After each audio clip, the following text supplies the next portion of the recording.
I was at Woodlands School for about 6.5 years.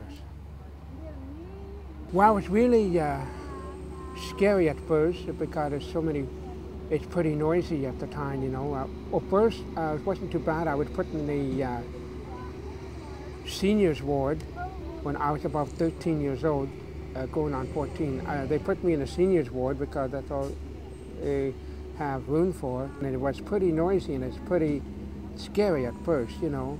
It's so many people on Ward 7, it was a noisy ward, you see, and well, you know, once you're at home, you used to pretty, quietness. And, but with 2,400 people, you know, what do you expect? I mean, you know, yeah. That when you're there, you can't argue back to the staff.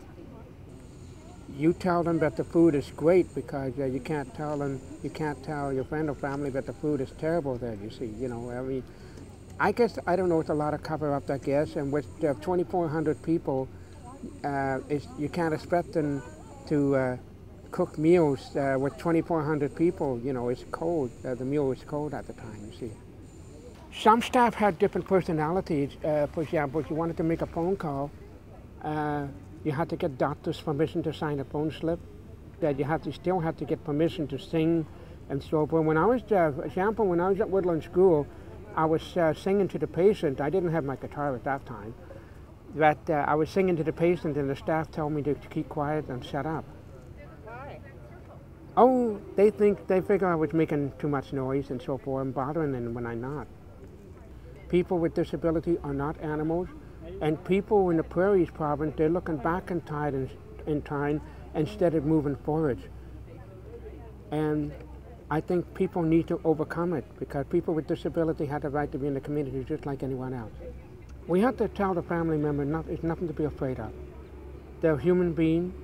Yes, they have severe brain damage and they slow their speech, but they're not drunk. They're not drunk at all. They're just brain damage to birth. Like some people in the olden days when parents heard about son and daughter had a severe disability or in a wheelchair or became blind, they didn't want to have anything to do with them because at that time they used to put them in orphan homes. But now there's a lot of family support, and I think they should catch in for family support, and there's nothing to be afraid of. You need to overcome the fear of people with disability in the community because they have the right to be well educated in the community just like everyone else. They have the right to go to school and they have the right to get a job and being around social life, like going to the pub, just like everyone else. They're not animals, they're not tigers or lions and bears.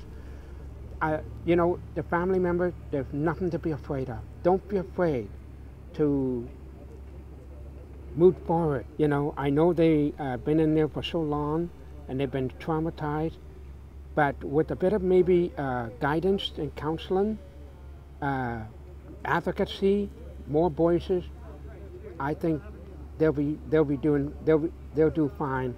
There's nothing to be afraid of. We shall overcome. People with disability have the right to have a dream.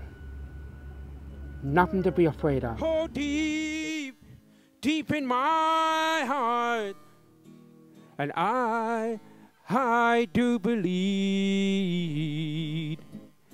we shall overcome someday.